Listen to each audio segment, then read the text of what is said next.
sa Mahiwagang Burnay. Mula sa Mahiwagang Burnay. Sa Mahiwagang Burnay.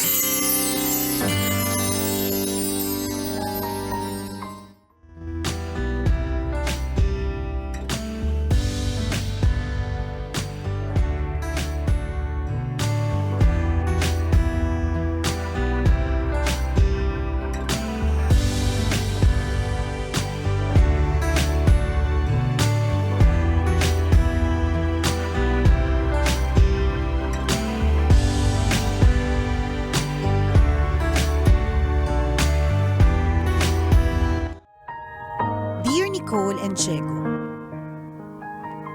itago niyo na lang ako sa pangalang Bianca, isang call center agent dito sa Quezon City. Sumulat ako kasi ang sama-sama ng loob ko. Masakit pa nga ang mga mata ko dahil namugto sa kaiiyak. Baka sakaling mabasa niyo itong sulat ko sa ere at kapag nangyari yon, siguradong mapapangiti ako. Kahit gaano kasi kabigat yung pinagdadaanan ng sumusulat sa inyo, napapasaya niyo pa din yung usapan. Bilib na bilib ako sa inyo sa part na yon. Huwag ka masyadong mabilib, friend. Alam mo kung bakit? Kaya nakakabilib na ang dami namin nasasabi kasi wala kami sa sitwasyon. Oo. Di ba laging ganon? Hindi kami naniniwala. Mabibilib lang kami sa birthday ni ngayon ni Nicole. Magpadala ka. Yan ang nakakabilib. Huwag kang bilib-bilib sa amin. Hindi, gusto namin kami ang mabilib sa'yo. Oo. Ano ang lagay? Binabasa namin yung kwento mo tas walang bayad. Oo. Just for today, my birthday, meron. May kapalit to, tsareng. Anyways, eto kasi. Ganito po kasi yon. Simula nung matuto kong magtrabaho, ako na po ang sumagot sa lahat ng gastusin ng pamilya ko. Hindi naman po kasi nakatapos ng pag-aaral ang mga magulang ko kaya nang tumanda na, hindi na nakapagtrabaho. Mabuti na lang at dalawa lang kaming magkapatid. Kasi isa nga lang ang pinapaaral ko, hirap na ako. Nasanay na akong halos walang natitira sa akin kada sweldo. Kung hindi pa ako ilibre ng mga katrabaho ko, hindi ako makakasama sa mga gimmick. Wala din akong nabibili para sa sarili ko kasi kung isisingit ko pa, kakapusin na yung entrega ko kay nanay. Hindi na sasapat sa mga bayarin. Noong nakaraang linggo, binigay na yung 13th month pay namin. Ay? Meron na. Pero ayoko muna mag-sana all. Oh. Kasi pag ganito kaaga, tas 13th month, bukas ubos na yan. Kasi kung may 13 month na siya, meron Baka na siya may pambili na siya ng pangregalo sa'yo. Ay, alam mo na, happy ako para sa'yo. Charot. Ang bilis magbago. Ang bilis magbago na kayo ng paninindigan. Basta lamang sa regalo ng birthday, nakakaloka. So anyways, nung nakaraang linggo, binigay na yung 13th month pay namin. Tuwang-tuwa ako kasi kahit paano, may extra na. Para naman may remembrance ako sa 13th month pay ko, binili ko yung bag na last year ko pa pinapangarap. Maganda yun kasi kasya lahat ng gamit ko. Waterproof kaya walang problema kahit abutin ako ng ulan sa daan. May secret pocket pa sa loob kaya hindi ako madudukutan. Pag-uwi ko ng bahay, inabot ko sa nanay yung natira sa 13th month pay ko. Yung ngiti niya hanggang tenga, napalitan ng ngit-ngit nung makita niyang may bagong bag ako na nakasukbit sa balikat ko. Ang dami daw gastusin, bakit inuna ko pa? Sinigundahan ko pa ng tatay ko na makasarili daw ako. Hindi ko daw inisip yung pamilya. Ang sakit sa puso, Nicole at Diego. Hindi maubos-ubos yung luha ko sa sama ng loob. Kumurot lang ako ng konti sa pinaghirapan ko, parang ang sama-sama ko na. Tama po ba yun? May karapatan po ba akong magdamdam? Salamat sa inyong payo. Ang inyong tagapakinig, Bianca. Yung kwento mo, Bianca. Correct, totoo. Oo. Birthday ko pa naman, nalungkot ako. Mm. Joke lang naman yung hinihingan ka namin. Oo. Charot-charot lang yun. Ayan. Yung message na yun para dun sa mga mayaman, maraming pambili ng Oo. bag.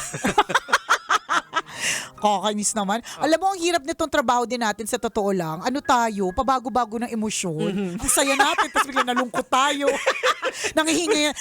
Buang. Correct. Buang talaga. Nanghihingi, tapos biglang hindi na pala, di ba? Tapos pinababala, ay hindi na. Joke lang pala ang lahat, di ba? Ang hirap na talaga ng work namin. Nakakalurky. Pero una sa lahat, Bianca, hindi ka makasarili. Oh my gosh, tanggalin mo 'yan sa isip mo. It's the devil telling you all those lies. Ayan, oo. Sinasabi niya talaga, hindi, makasarili ka Oo. talaga. Ayan, talaga. Sumama ang loob mo, magalit ka, Correct, ganyan, oo. 'di ba? So, una sa lahat, hindi ka makasarili. And yung feeling mo na nagtatampo ka, nagdadamdam ka, valid. Yes. Kasi syempre, pagod na pagod ka na. Tapos hirap ka na. Tapos yung bag na binili mo, it's as if naman nito mo lang, last year edition pa nga yun eh. Oo. Yung mga lumabas na edition this year, maliliit na version. Ibig Correct. sabihin, wala na siya sa uso. Aha. Wala na siya sa season. 'Di ba? Kumbaga sa tag-ulan, pang tag-init 'yon, 'di ba? Yung mga ganon. So, hindi itong pagiging makasarili. It's really part of rewarding yourself And because you deserve it. Oo, kailangan mo yun eh. Oo, ako naniniwala ako lagi, Diego, na lahat ng sobra hindi maganda. Sobrang pag-entrega na nakalimutan ng sarili, hindi na Correct. maganda. Tingnan mo, Tama. ganyan na epekto. Sobra naman pagre-reward sa sarili, I deserve this. Oho. Hindi na naman tama. Correct. Pagiging makasarili na talaga yon, Tama. di ba?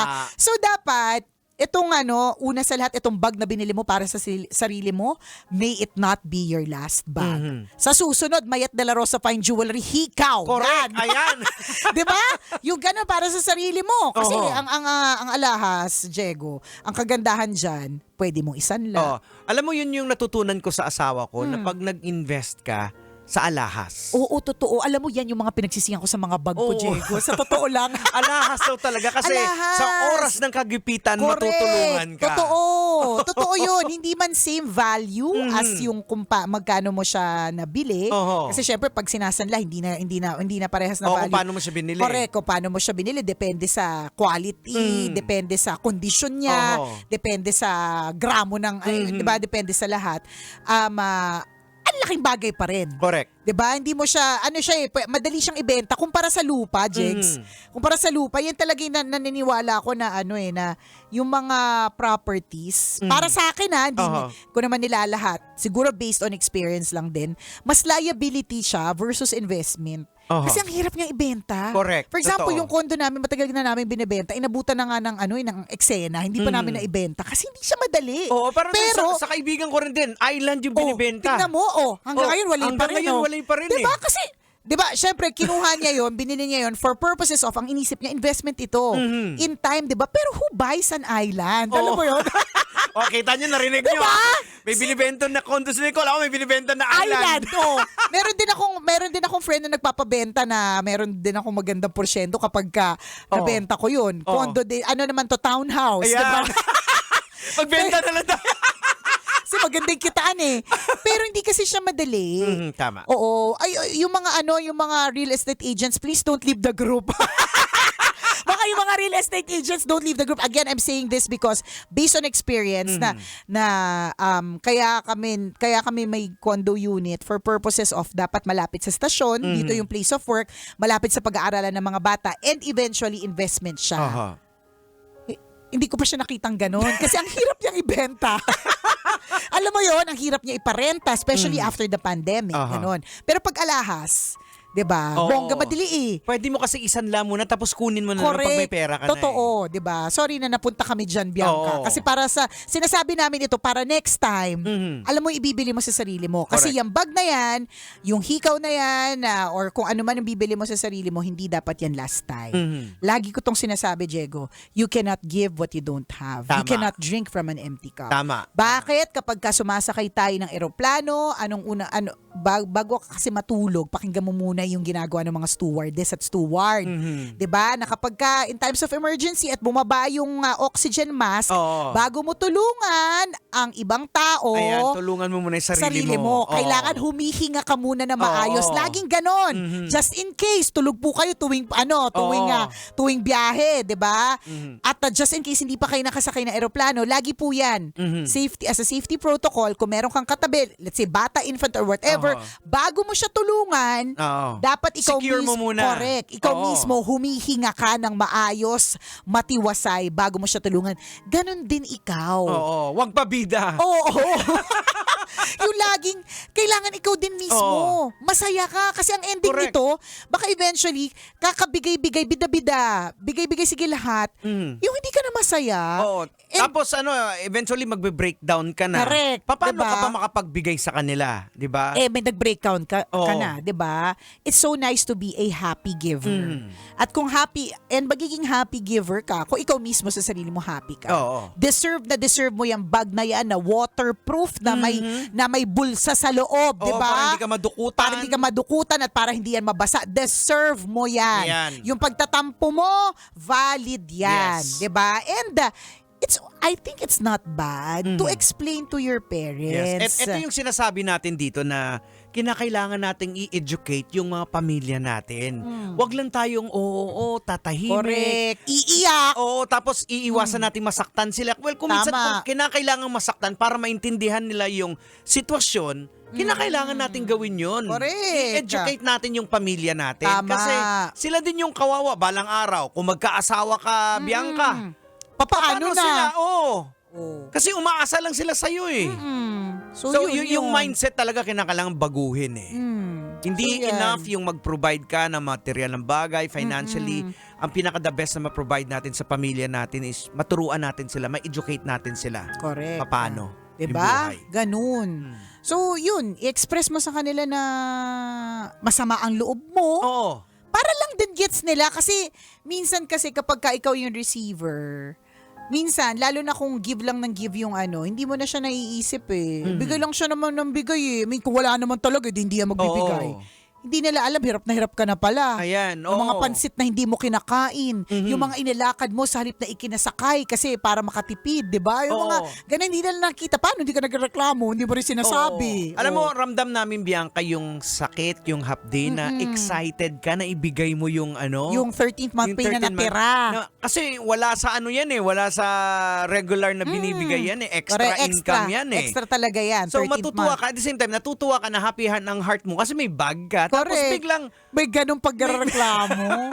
Di ba? so dapat talaga i-educate yung pamilya And natin. to families, to the parents, hindi po porke tayo po ay matatanda na, ay hindi po tayo matututo sa mga anak natin. Correct. Minsan kasi meron tayong feeling na porke papunta pa lang sila at pabalik ka na. Feeling natin, alam na natin ang lahat. Aha. O bakit? Marunong ka ng Gen Alpha? Oo. Sige nga, ay ibig sabihin ng Skibidi? Anong sabihin, ibig sabihin ng Sigma? Hindi mo alam yan. Kasi hindi mo alam lahat. Google ka ba? ChatGPT nga, hindi niya rin alam lahat eh. Ganun. Nag-give up din yan kapag ka mahirap na yung tanong. Oo. So, we also learn from our kids. Matuto tayo sa kanila. Huwag tayong mayabang na sasabihin natin, hindi. Aha. Ako ang nanay dito. Correct. Ako ang tatay dito. Mhm. Ako lang ang masusunod. Mhm. Ako lang ang pakikinggan. Oo. Hindi. Saka lagi nating isipin sa mga magulang, hindi po obligasyon ng anak natin, mga anak natin pagtapos na sila na talagang sila yung gagastos sa atin, hindi eh. Thank you Lord kung magbigay sila. Salamat. Sa ano na nila yun eh. Sa kaibuturan ng kanilang puso. na 'Di ba? to look back sa Correct. mga tinulong sa magulang, pero wala po silang hindi sila investment. Hindi yon. I was Oo. about to say, they are not our investment. Oo. Hindi natin sasabihin na kaya kita pinag-aaral para pag dumating ang panahon, 'di ba, mabilhan mo ako ng bagong sabon. Di ba? Correct. Mga ganun. 'Di ba? Or mabilhan mo ako ng mga gusto ko. Hindi. Oo, hindi. We are doing our best para pag-aralin sila because it it is our responsibility because we love them. Oo. 'Di ba? Ganun. Kasi eventually, magkakaroon sila ng pamilya nila at yun ang aalagaan nila. At yun ang gusto natin. Oo. 'Di ba? Mhm. Na sila ay lumipad. O yan. 'Di ba? Parang aso. Ba't Oo. nililipad? Ba't nakakita ka na aso lumilipad? Yung totoo, Diego. Anong aso lumilipad yan? Sinasabi ko na nga ba eh. Yung sinasabi mong walang multo sa kapis? Sa kapis? Oo. Etchos mo lang yan. Siguro yung mga aso doon lumilipad. Charot. Hindi kasi we want them to fly. Oo, tama. Fly high like a Oo. butterfly, Yan, di ba? oo. Gusto natin yun eh. Oo. Alam mo, yun yung irony of being a parent. Mhm. We take care of our kids so much so that eventually they can leave and take care of themselves on their Uh-huh. own. Pero inaalaga natin sila ng bongga para ready sila pag alis nila, 'di ba? Ganun. Hindi para alagaan po tayo. Oo. Kaya tayo din, alagaan din natin yung mga sarili natin, paghandaan din natin yung mga retirement natin. Totoo. Ako totoo yan. Huwag nating iasa sa mga anak natin. Correct Kasi ka. totoo, kawawa sila eh. Kawawa sila. Yung mga kasabayan nila, maganda ng buhay dahil Tas sila naiipit sa nanay, sa tatay dahil hindi mapabayaan. Agree talaga ako dyan na ako talaga, Jake, sa arte kong to, talagang ang prayer ko, Lord, bigyan mo po ako ng maayos na paraan ng pag-prepare for retirement so that when the time comes na gusto kong ballroom, gusto ko pa rin mag-zumba, gusto ko pa rin magpa-botox ng noo, 'di ba, magpahila ng mga parte ng katawan, hindi ko iaasa kay princess at kay Correct. prince.